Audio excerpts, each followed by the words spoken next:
Good morning, students. Today we are going to discuss about classification of elements. As you all are aware, you have come across at elementary level elements. Can you name some elements? As you know, hydrogen, oxygen, nitrogen, sodium, potassium, rubidium, zinc, aluminium. These are the examples for elements. As you already come across, that elements can be classified into three types.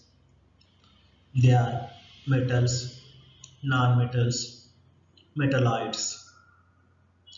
Metals examples: sodium, potassium, calcium, magnesium, aluminium, gold, mercury, etc. Non-metals: hydrogen, oxygen, chlorine, fluorine, etc.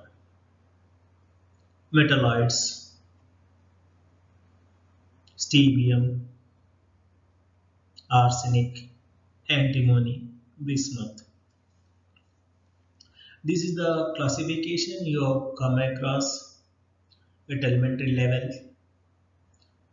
Now elements are classified based on orbitals.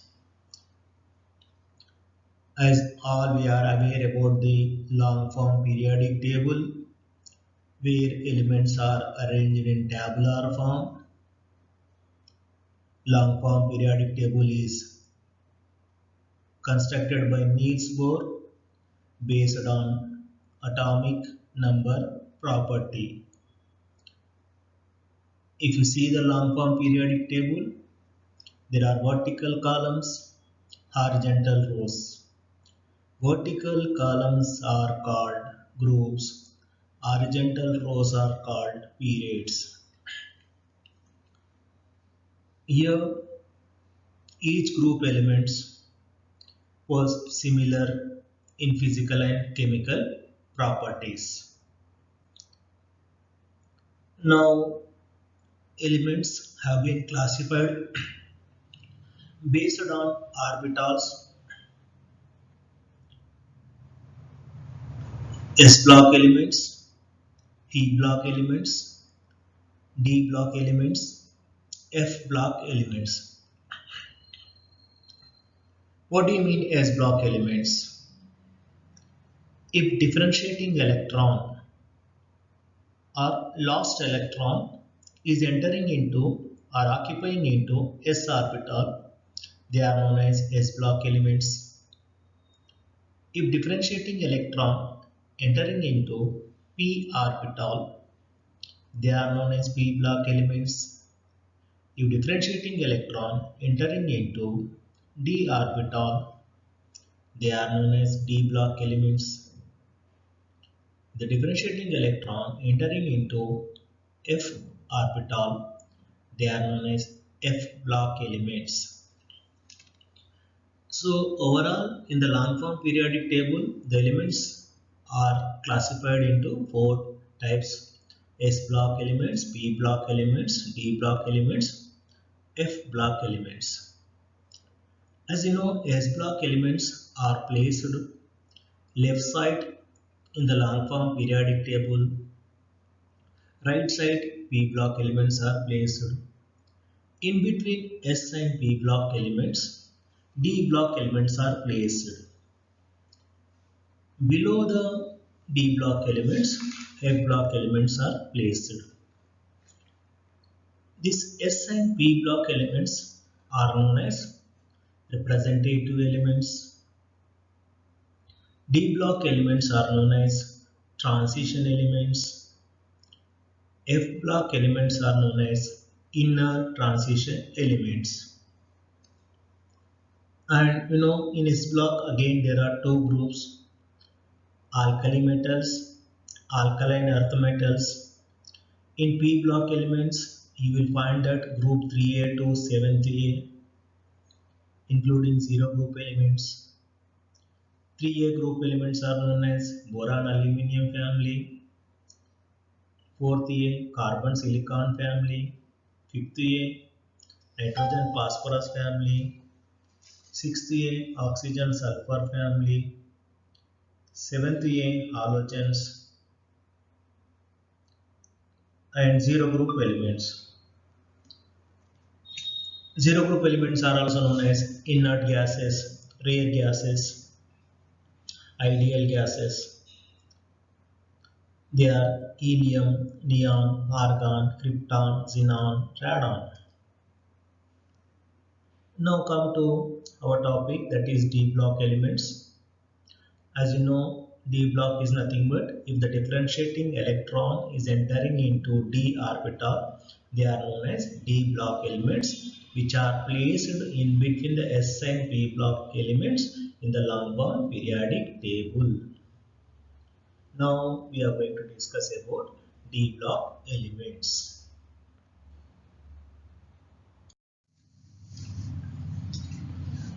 So here elements, if you look at that, d block elements, they are classified into two types: d block elements and transition elements. The elements in which in atomic state as well as the ionic state, if the d orbital is completely filled, they are known as d block elements.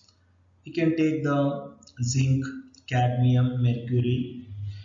They show +2 oxidation state, and in elemental form also they have completely filled d orbitals, so they can be treated as a d block elements. D block is nothing but either in atomic state or in ionic state, they have completely filled d orbital.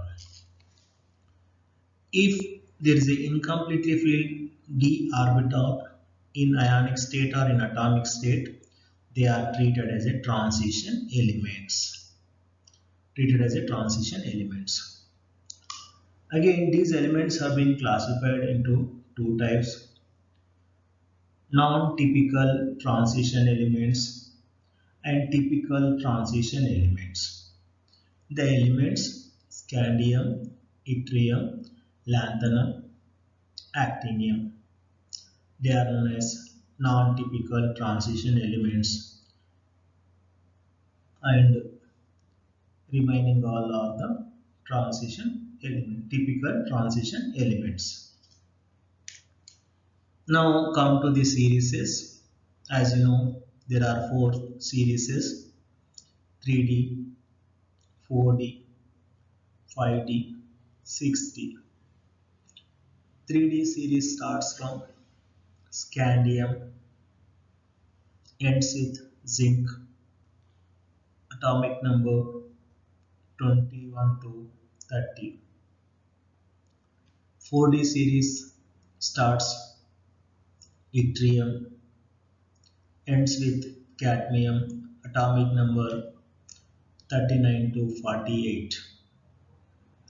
5D series starts lanthanum and ends with mercury, atomic number 57 to 80. If you see that there is a large gap between the lanthanum and hafnium, atomic number 57 and 72. There's a 14 gap is there. In between these two elements, lanthanides are placed. Now come to 6D series. It is an incomplete series. It's starting with actinium, and between the actinium and rutherfordium there is a gap, that is 14. These elements are known as actinides. Remember that lanthanides are F block elements. Lanthanum is the D block element. Actinides are F block elements. Actinium is the D block element. Now come to D block 3D series. Electronic configuration. The general electronic configuration of 3D series is written 4s2 3D 1 to 10.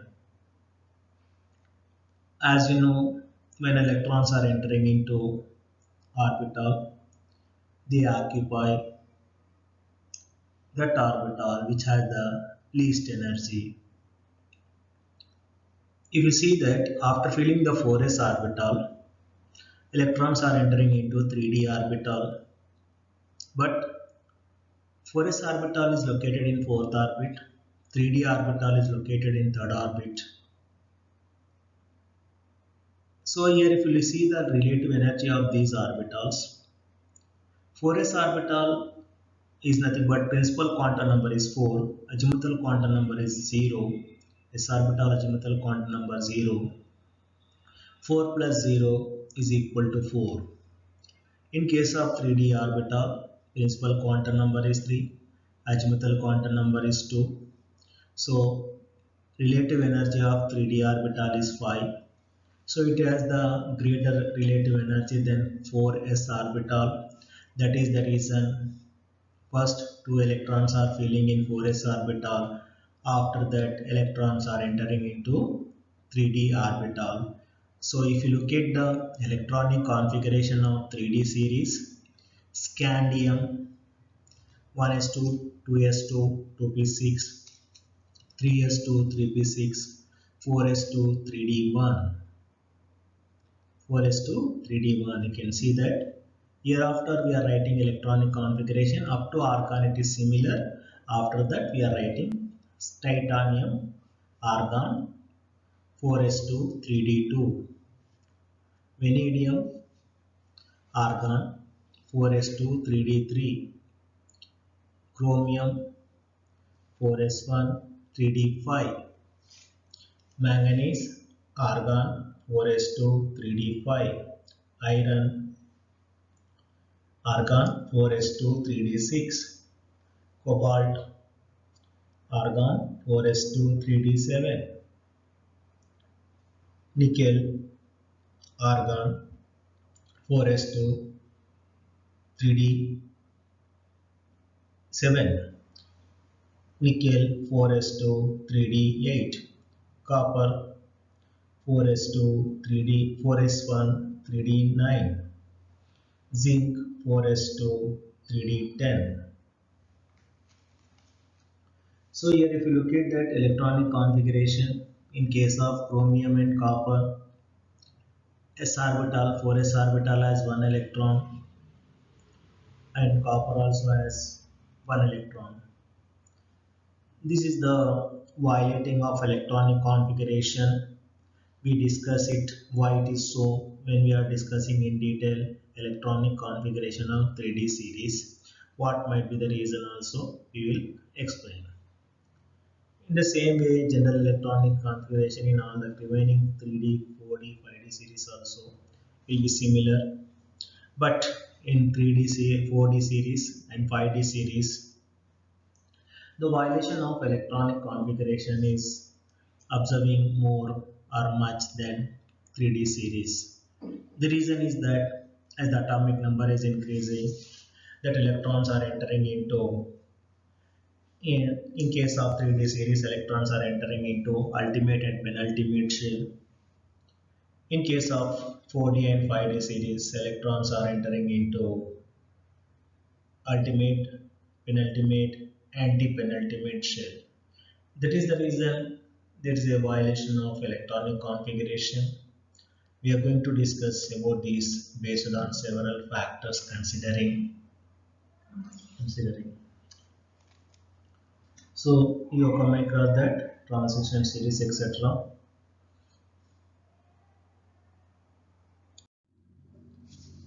Now electronic configuration.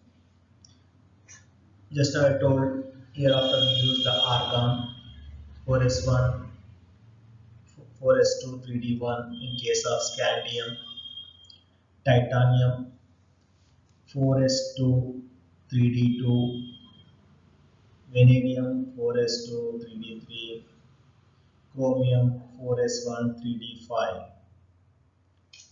manganese 4s2 3d5, iron 4s2 3d6, cobalt 4s2 3d7, nickel 4s2 3d8, copper 4s1 3d10, zinc 4s2 3d10. So here the chromium and copper electronic configuration can be explained based on half-filled orbital stability. If you see the stability of orbitals which are completely filled, they are more stable than half-filled orbitals. Half-filled orbitals are more stable than incompletely filled orbital. Here, the stability of chromium and copper is explained based on half-filled orbitals. Now we can see the electronic representation in the form of orbitals. If you see this in scandium, there is a one unpaired electron in d orbital. In titanium, two unpaired electrons are there. In vanadium, three, chromium, six unpaired electrons are there. And if you observe that in case of scandium, titanium, vanadium, the 4s orbital in each case has two electrons. When you are coming to the chromium, you are finding is only one electron in 4s orbital, and 3d orbital there are five unpaired electrons. In chromium, all number of electrons are six unpaired electrons. Now come to manganese. Again pairing will taking place in 4s orbital. Manganese has 5 unpaired electrons in d orbital. Now iron, there are 4 unpaired electrons. In cobalt, 3 unpaired electrons. In nickel, 2 unpaired electrons. Now come to copper, you can see that copper 4s1 3d10, there is no unpaired electrons in d orbital. There is only one unpaired electron that is present in the s orbital. When you come to the zinc, you can see that here s and p are d orbital, both are completely filled, there is no unpaired electrons. So overall electronic configuration, if you look at that, in copper and zinc, in elemental form, completely filled d orbital is present. Even in zinc Zn plus 2 also, there is a completely filled d orbital. Now come to 4D and 5D series electronic configuration. As you know, you have come across there are 4 series in D block: 3D series, 4D series, 5D series, 6D series. Now we are talking about the 4D series. 4D series starts from element, that is yttrium, ends with the cadmium, atomic number 39 to 48. So if you write the electronic configuration of 4D series first element, that is yttrium, krypton, 4D1 5s2, 4D1 5s2, zirconium 4D2 5s2. Here before krypton should be kept in every case. Niobium 5s1 4d3. You can see that here 5s1 4d4 in case of niobium. You are observing that there is only one electron in s orbital, so here also it is violating. Now come to the molybdenum. It has 5s1 3d5. Technetium, if you look at the technetium also 5s1 3d6, 5s1 3d6. Now ruthenium, you can see that 5s1 3d7, rhodium 5s1 3d8, palladium 5s0 4d10.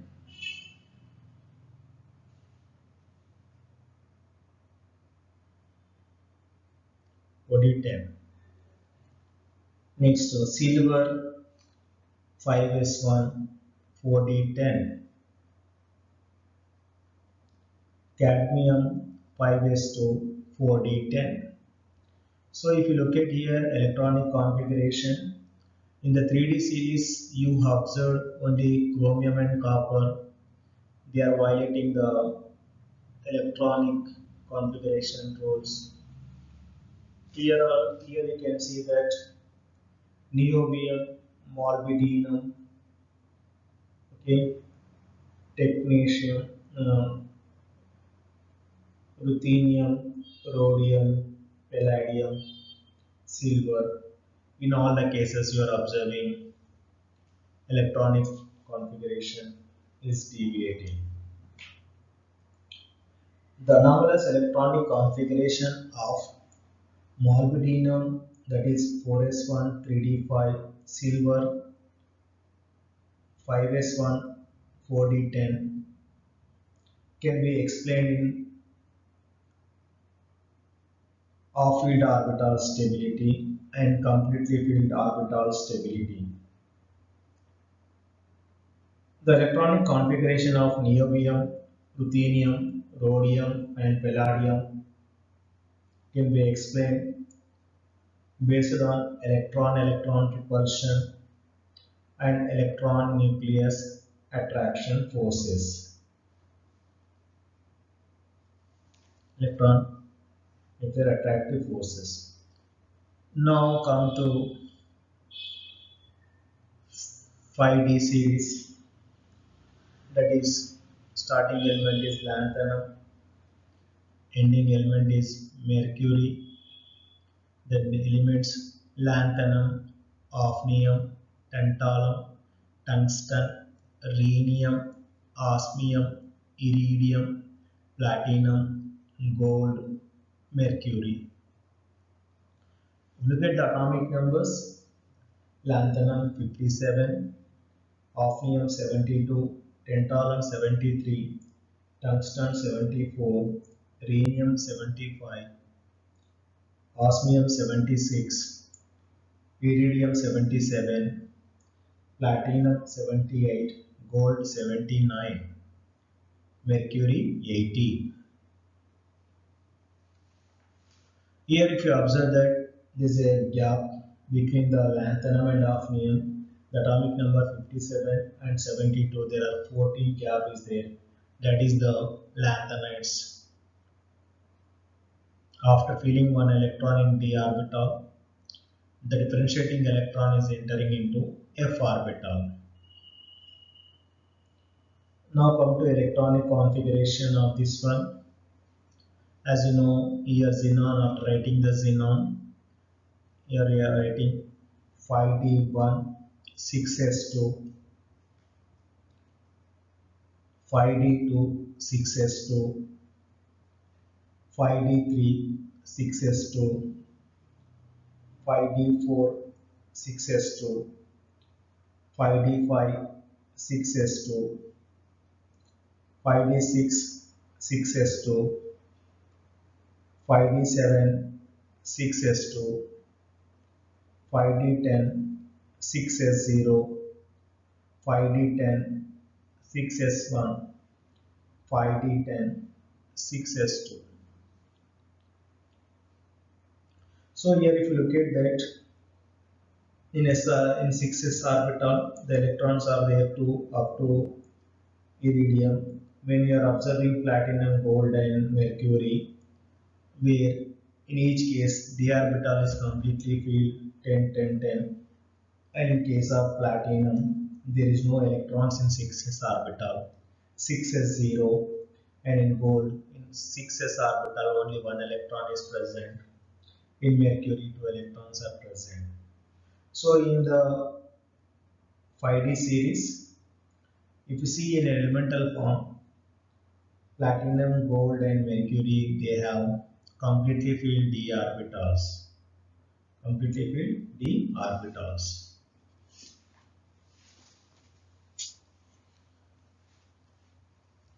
These electronic configurations are varying here. You can see in this case.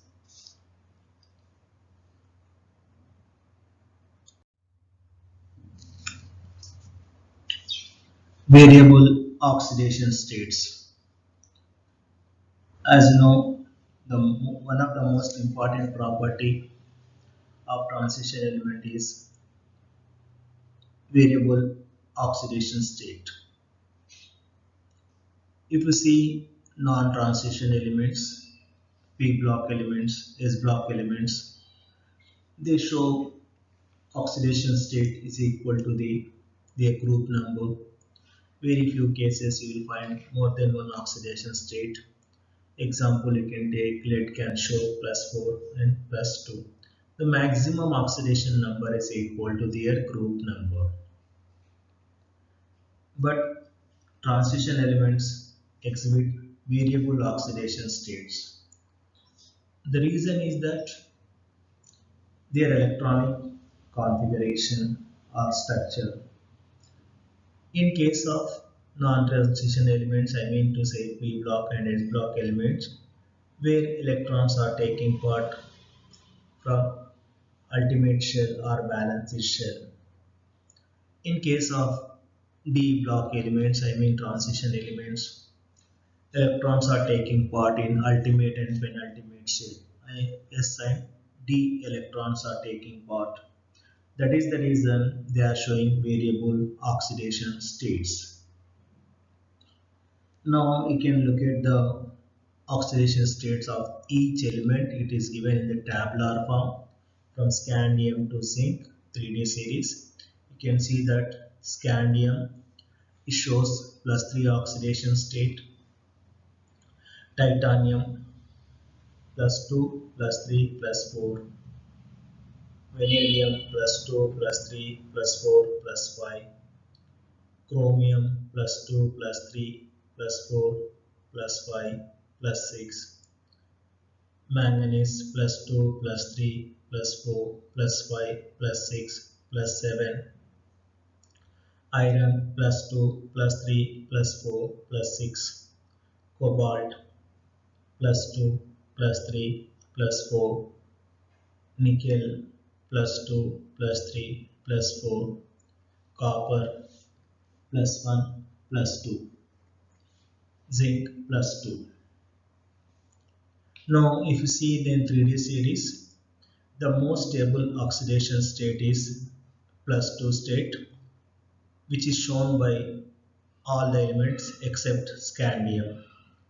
In case of scandium, the electrons are taking part in S and D orbital. 3 electrons are taking part. The stable oxidation state of scandium is +3. Scandium +2 is less stable. Now come to the titanium. Titanium can show titanium +2 oxidation state and +3 and +4. So among these, titanium +4 is more stable. Titanium +4 is more stable.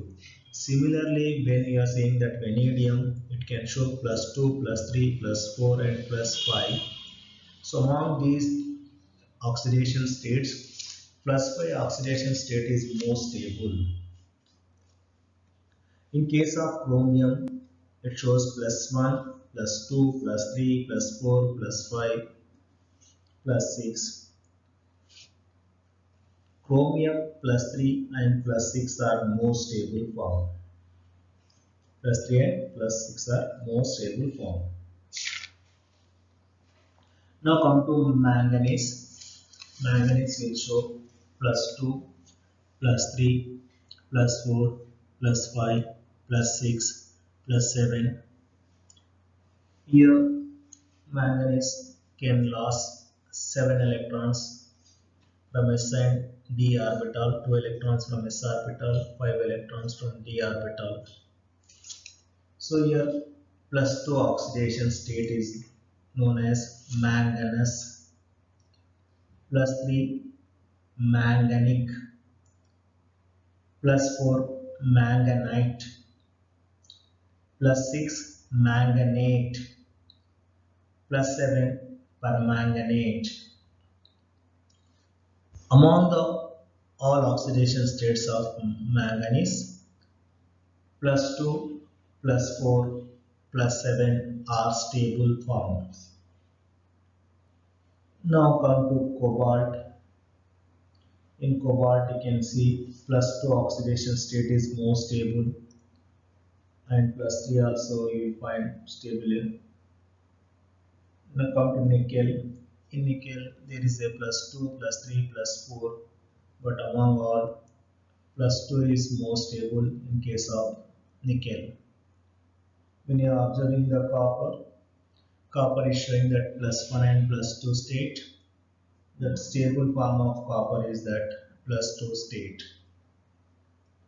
Now come to the zinc. It shows the +2 oxidation state.